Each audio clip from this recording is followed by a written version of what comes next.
Primus Princeps, Petrifactus in Lumen Suo, Object number 216, Hyrum lanterns. Quote, and brilliant so were his first fragments, and kindle and creation. And in a voice all luminous, he spoke into every realm, to every world, in every soul. Let there be light, and brilliance gather, and fill the darkness, and all the darkness be expelled from every soul, so all life be guided and unlost, so I shalt be in thy body and thy soul, a bulwark against the dark. End quote.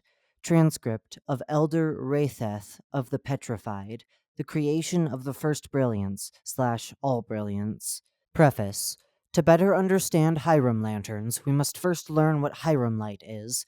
Hyrum light is one of many fragmented pieces that intentionally fractured from the first brilliance, the all-encompassing origin of everything that realizes any kind of light, or otherwise takes its form, in essence, just as Hyrum light does.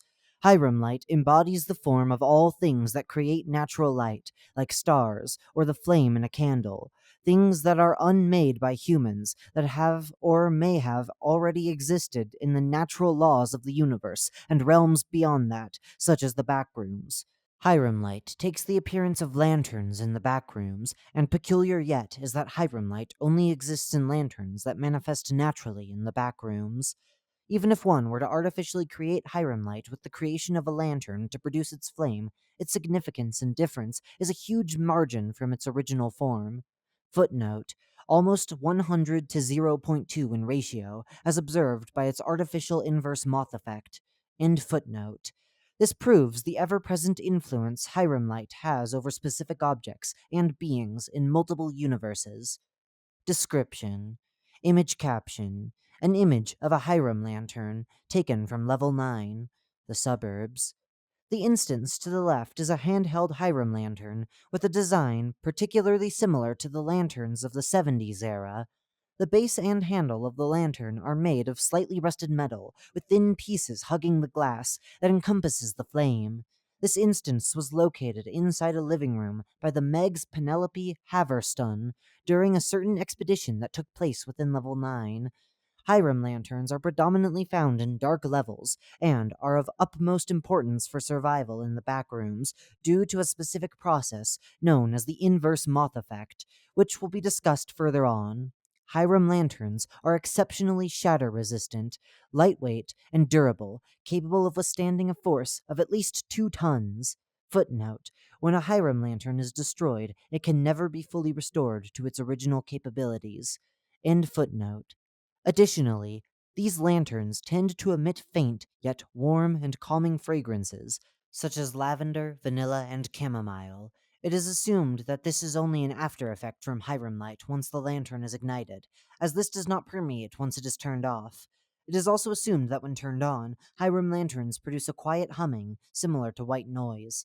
These features thus help those traveling to remain collected and clear of mind despite stressful situations.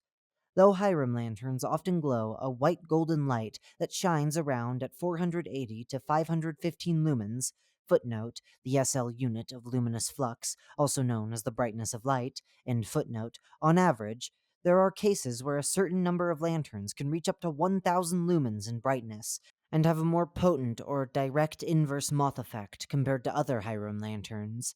However, this does not necessarily mean that the two have drastic differences in values, as they still retain the same maximum and minimum IME, footnote, inverse moth effect, and footnote, rates.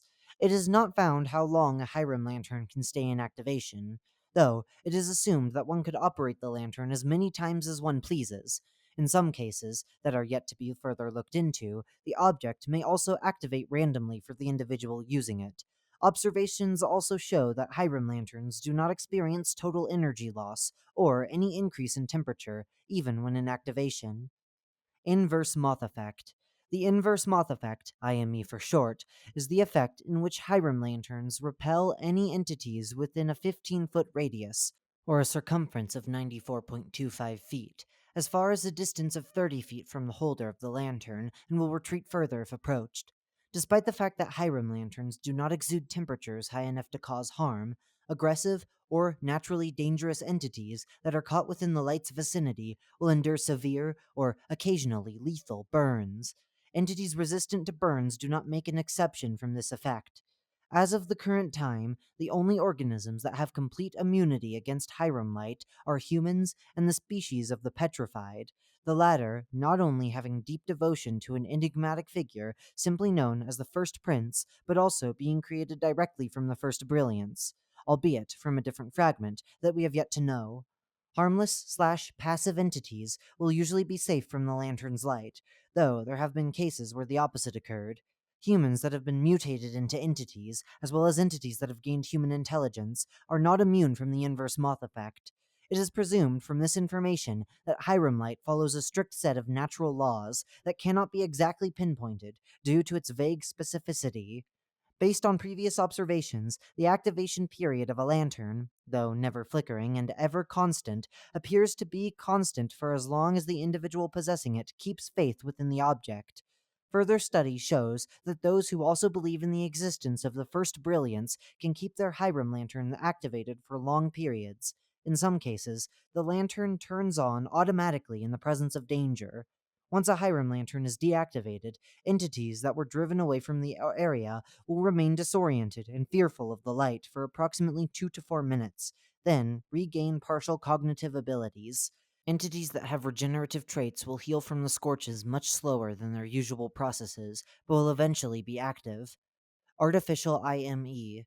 Since Hyrum light embodies and manifests in all lanterns in the Backrooms, man-made ones, or lanterns that were not naturally generated by a level/did not already exist inside a level, are no exception to this rule.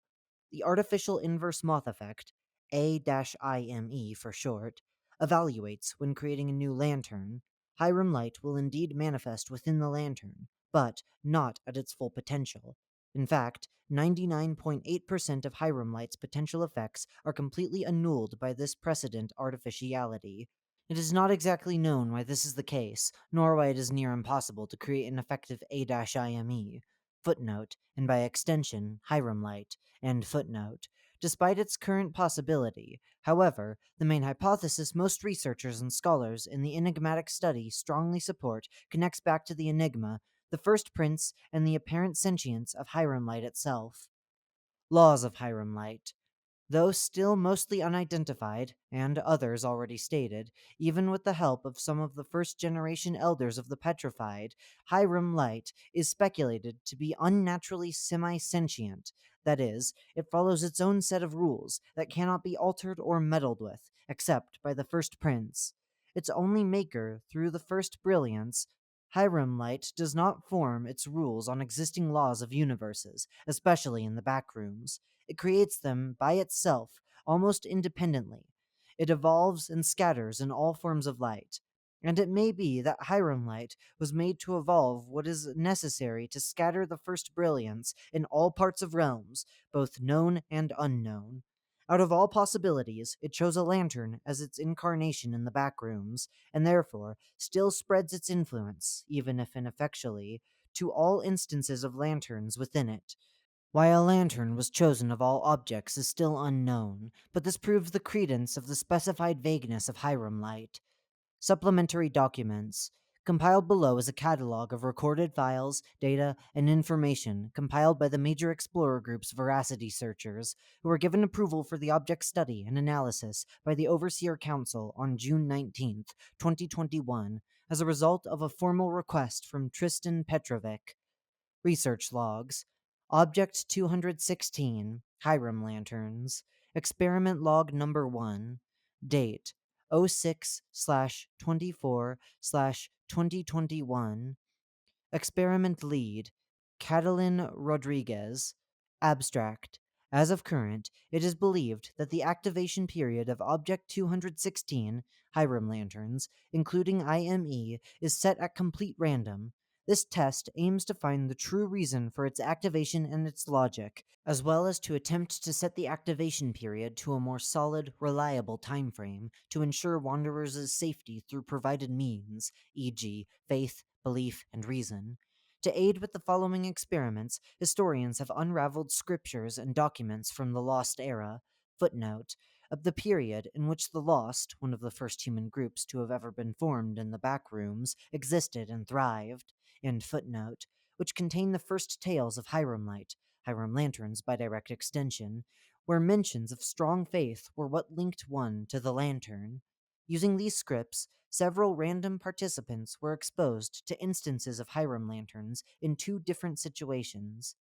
Case study number 1: Lantern interactions.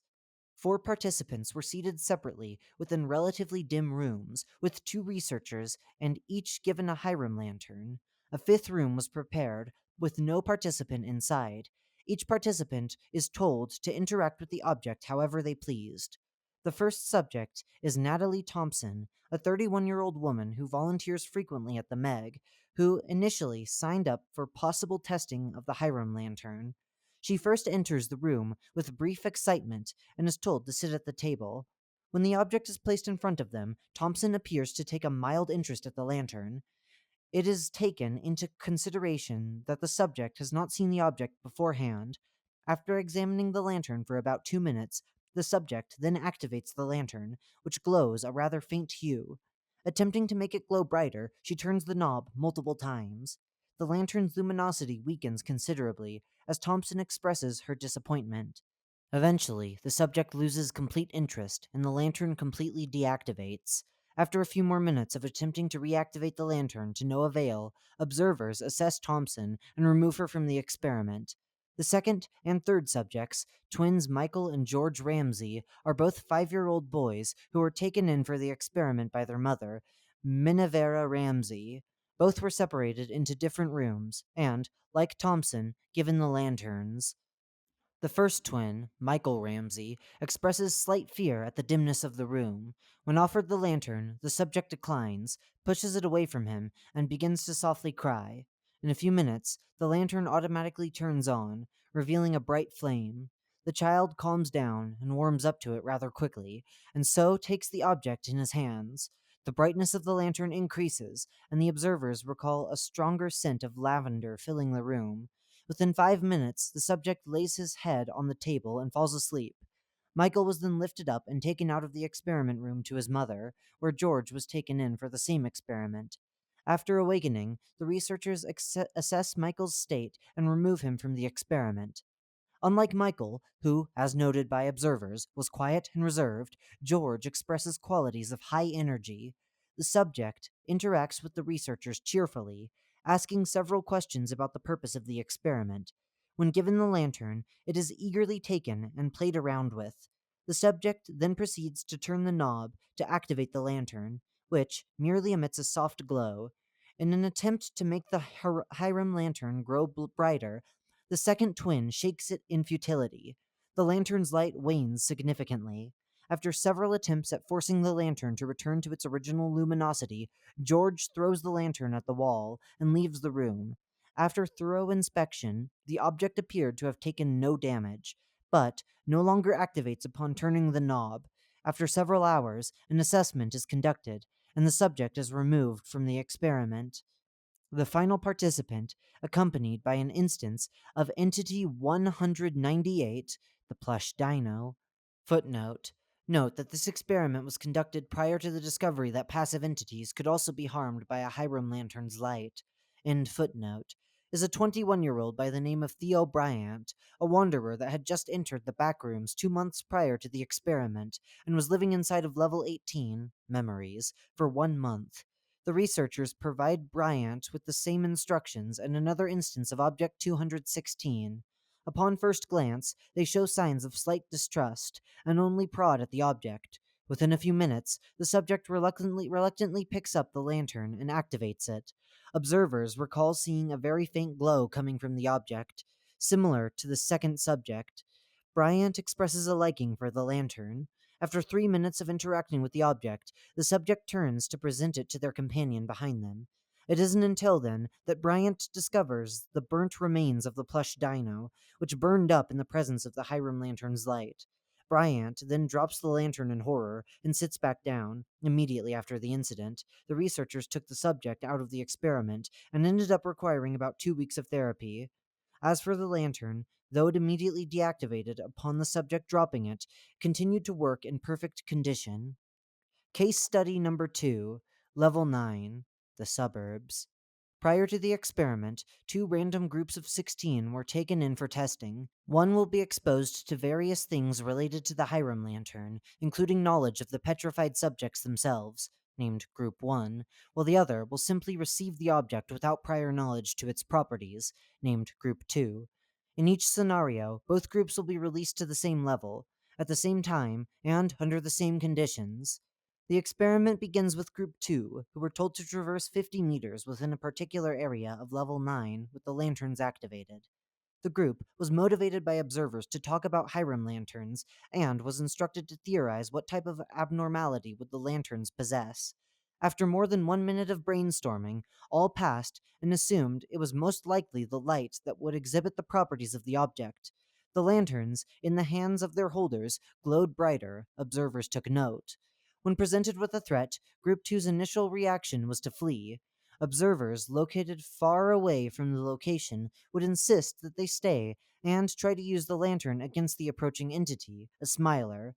Once one of the lanterns was hesitantly raised in front of the entity. Though gleaming dimly, it burned the entity upon contact with the gold light and slightly revealed the entity's form from the brightness before the entity retreated frenziedly, screeching and scorching. It was seen after the encounter that the lanterns were shining brighter than they were previously, and the trust the group had poured into the objects had made them more potent. A day later, at the same time, Group 1 was given the same lanterns. During a brief 5-minute waiting period where the subjects were encouraged to speak to one another, it was observed from their interaction that 3 subgroups were formed amongst the subjects. 8, who were almost fully convinced that the lanterns were indeed created by an ancient being and believed the lantern would protect them. 4, who were neutral and chose to follow whatever would happen during the experiment, but still believed to be protected by the lantern. 2, who did not believe in the idea at all, and another 2 who did not seem to care. After the waiting period, Group 1 was sent out to traverse Level 9. During this time, observers noticed the difference in the luminosity of each lantern of the subgroups. Their beliefs about the object impacted the lantern's properties, and, while it would not necessarily have affected its IME rates, it would certainly seem so. After more time was spent wandering, that it will affect a Hyrum lantern's duration in staying lit. The experiments, after observers discovered the fact thereafter, were separated accordingly. The first subgroup showed to have their lanterns activated the longest, having lasted 5 hours before deactivating. The second subgroups remained alight for 1 hour. The fourths lasted for 50 minutes. The thirds lasted for 30 seconds.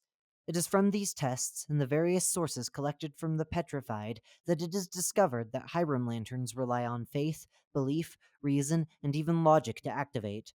More experiments were done after these 2, and they had relatively the same results as this study.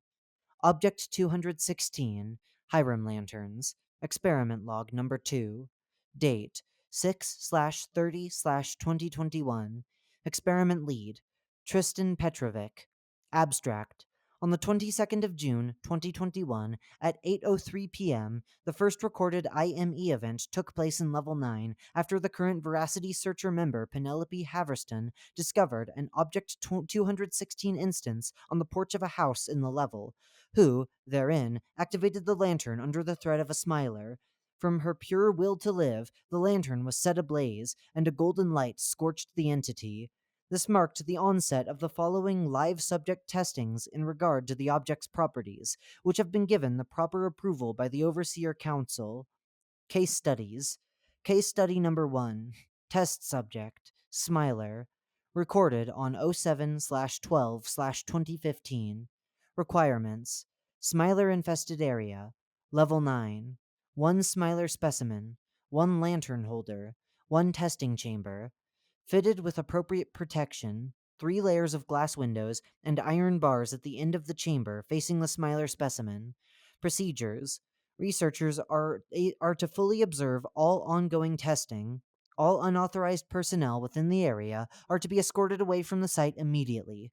If unauthorized personnel insist, clarify that the MEG is conducting official testing. Administer force if needed. The lantern holder is to wear protective gear when inside the testing chamber at all times. Execute Smiler specimen once incapacitated. Unnecessary if the lantern exterminates it completely. Tests. Test 1. Smiler specimen.